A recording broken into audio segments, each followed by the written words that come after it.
जय श्री कृष्ण दोस्तों, स्वागत है आपका अपने चैनल कृदा भक्ति के आज के एपिसोड में।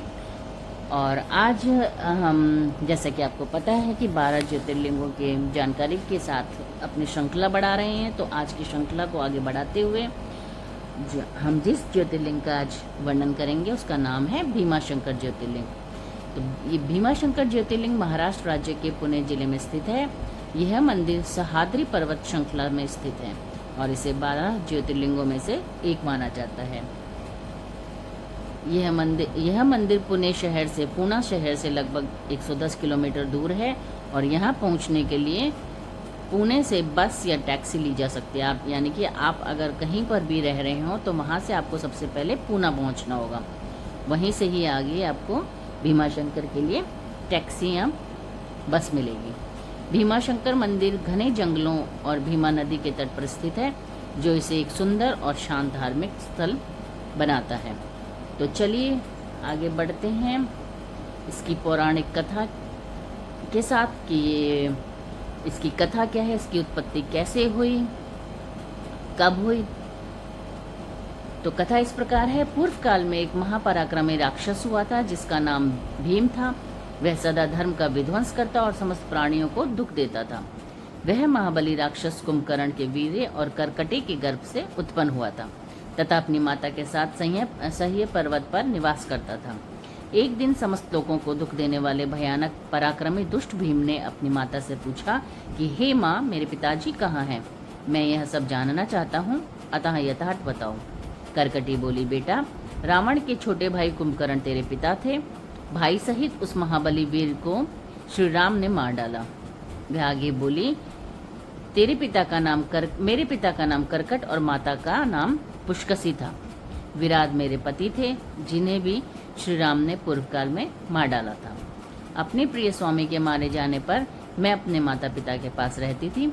एक दिन मेरे माता पिता अगस्त्य मुनि के शिष्य सुतीक्ष्ण को अपना आहार बनाने के लिए गए। वे बड़े तपस्वी और महात्मा थे। उन्होंने कुपित होकर मेरे माता पिता को भस्म कर डाला। तब से मैं अकेली होकर बड़े दुख के साथ इस पर्वत पर रहने लगी। मेरा कोई नहीं रह गया था। मैं असहाय और दुख से आतुर होकर यहाँ निवास करती थी। उसी समय महान बल पराक्रम से संपन्न राक्षस कुंभकर्ण, जो रावण के छोटे भाई थे, यहाँ आए। उन्होंने बलात् मेरे साथ समागम किया और फिर मुझे छोड़कर लंका वापस चले गए। तत्पश्चात तुम्हारा जन्म हुआ। तुम भी पिता के ही समान महान बली और अतुल्य पराक्रमी हो। अब मैं तुम्हारा ही सहारा पाकर यहाँ निर्वाह करती हूँ। करकटी की यह बात सुनकर भयानक पराक्रमी वीर कुपित होकर यह विचार करने लगा कि मैं विष्णु, जो कि राम के रूप में अवतीर्ण हुए थे, कैसे व्यवहार करूं।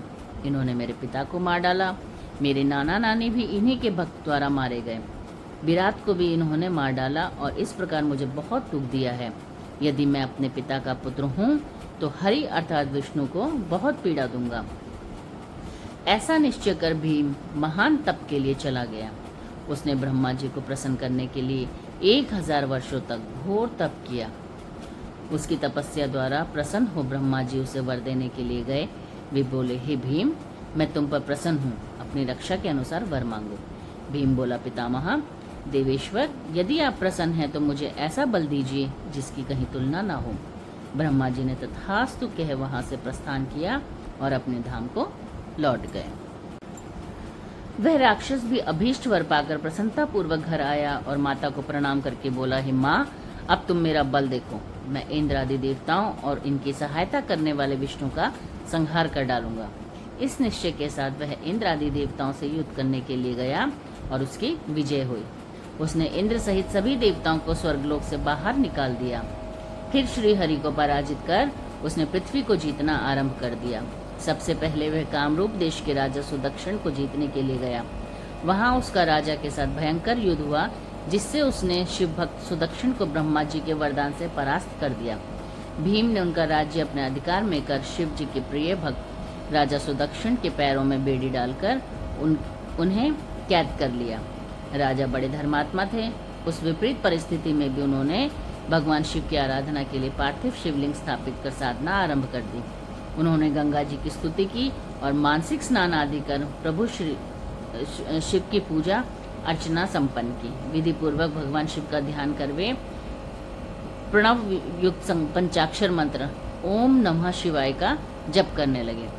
उन दिनों उनकी पत्नी दक्षिणा भी प्रेम पूर्वक पार्थिव पूजन किया करती थी। वे दंपत्ति अनन्य भाव से सबका कल्याण करने वाले भगवान शिव का भजन करते और प्रतिदिन उन्हीं की आराधना में लीन रहते। दूसरी ओर राक्षस भीम वरदान के मत से मोहित हो यज्ञ कर्म आदि धार्मिक कार्यों का लोभ करने लगा और सबसे कहने लगा कि सब मुझे ही दो। उसने पूरी पृथ्वी को अपने अधिकार क्षेत्र में कर लिया। वह वेदों, शास्त्रों और पुराणों में विदित धर्म को नष्ट कर स्वयं को ईश्वर मान सभी उपभोग भोगने लगा।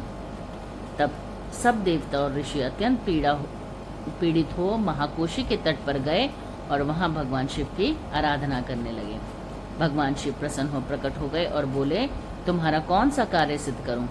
मैं तुम पर प्रसन्न हूँ। देवता और ऋषिगण बोले कि हे देव, आप अंतर्यामी हैं, आपसे कुछ भी छिपा नहीं है। प्रभु भीम जो कि करकटी और कुंभकर्ण का पुत्र है, वह ब्रह्मा जी से वरदान प्राप्त कर सभी को पीड़ित कर रहा है। आप इसका संहार कर हम लोगों पर कृपा करें। शिव शंभु बोले, कामरूप देश के राजा सुदक्षिण मेरे परम भक्त हैं, उनसे जाकर आप लोग मेरा संदेश कह दें कि वह विशेष रूप से राक्षस के वध के लिए मेरी अर्चना करें। भीम ने उसका भी तिरस्कार किया है, वो मेरे प्रिय भक्त हैं, मैं उनके लिए दुराचारी राक्षस भीम का वध अवश्य करूंगा। भीम के वध का उपाय सुनकर देवताओं ने शीघ्र जाकर राजा को संदेश दिया। फिर वे सब प्रसन्न होकर लौट गए। इधर भगवान शिव भी लोकहित की कामना से और अपने भक्त की रक्षा हेतु उसके निकट जा वहीं गुप्त रूप से रहने लगे। कामरूप नरेश ने भी अनन्य भाव से भगवान शिव का ध्यान आरंभ किया, परंतु इतने में ही भीम इस बात से अवगत हो गया कि राजा उसके नाश के लिए तप कर रहे हैं। इस बात से कुपित हुए राजा को मारने के लिए निकल पड़ा। वहां पहुंचकर पूजन सामग्री और शिवलिंग की स्थापना देख भीम को विश्वास हो गया कि राजा सुदक्षिण उसके संहार के लिए अर्चना कर रहे हैं। उसने अत्यंत क्रोध से राजा से पूछा, यह क्या कर रहे हो? राजा ने उत्तर दिया, अपने स्वामी भगवान शिव का पूजन कर रहा हूँ। तब भीम के रोष की कोई सीमा न रही। भगवान शंकर को दुर्वचन कहे उसने पार्थिव शिवलिंग पर तलवार से प्रहार किया। वह तलवार शिवलिंग को छू भी नहीं पाई थी और सबके रक्षक भोलेनाथ भगवान शिव प्रकट हो गए और बोले, मैं भीमेश्वर हूँ और अपने भक्त की रक्षा के लिए प्रकट हुआ हूँ। ऐसा कहकर शिव जी ने पिनाक से उसकी तलवार के 2 टुकड़े कर दिए। फिर दुष्ट भीम ने अपने त्रिशूल से प्रहार किया, परंतु भगवान शिव ने उसके भी टुकड़े कर उसके प्रयास को विफल कर दिया। पूरा संसार भगवान शंकर और भीम के मध्य होने वाले युद्ध से क्षुब्ध हो गया। तब नारद जी ने प्रभु से प्रार्थना की कि हे महेश्वर, आप शीघ्र इसका संहार करें। तब उस समय भगवान शंकर ने हुंकार मात्र से सभी राक्षसों को भस्म कर दिया। भीम का अंत हुआ और देवता, ऋषि व संसार प्रसन्न हुआ। तत्पश्चात सबने भगवान शंकर से प्रार्थना की कि हे प्रभु, यह स्थान बड़ा निंदनीय माना जाता है।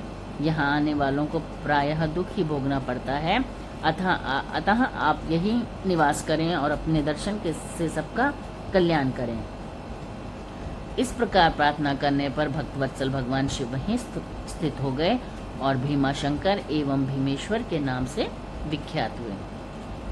प्रसिद्ध धार्मिक केंद्र भीमाशंकर मंदिर महाराष्ट्र में पुणे से करीब 100 किलोमीटर दूर स्थित सह्याद्री नामक पर्वत पर है। यह स्थान नासिक से लगभग 120 मील दूर है। आप यहाँ पर सड़क और रेल मार्ग के जरिए आसानी से पहुँच सकते हैं। और अगर इसके महत्व की बात बताएं तो ज्योतिर्लिंग है तो इसका महत्व तो अपने आप में विशेष है। कहते हैं जो भी भक्त इस ज्योतिर्लिंग के दर्शन करता है, उसकी दर्शन मात्र से ही उसकी सारी मनोकामनाएं पूर्ण हो जाती हैं, साथ ही उसका भय और रोग आदि का निवारण हो जाता है। तो इसी के साथ ही आज के इस ब्लॉग का मैं समापन करती हूँ। तो बस आज के इस ब्लॉग को मैं यहीं पर विराम करती हूँ और आशा करती हूँ कि आपको जानकारी अच्छी लगी होगी। अगर जानकारी अच्छी लगी हो तो प्लीज़ चैनल को सब्सक्राइब कर लेना, क्योंकि ये आपका अपना चैनल है और उसको खूब सारा सपोर्ट और अपना प्यार देना ताकि ये जल्दी से जल्दी मोनेटाइज हो जाए। और मेरा हौसला अफजाई करना ताकि मैं आप लोगों के लिए बहुत ही ज़्यादा अच्छी से अच्छी जानकारियाँ लेकर के आऊँ। तब तक के लिए जय श्री कृष्णा। आप सब पर महादेव, आप पर और आपके परिवार पर महादेव की कृपा सदैव सदैव बनी रहे। आप हमेशा खुश और प्रसन्न रहें। रहस्यमयी मंदिरों में से एक है। तो फिर भीम शंकर ज्योतिर्लिंग भगवान शिव के 12 ज्योतिर्लिंगों में भीम शंकर का स्थान छठा है। यह ज्योतिर्लिंग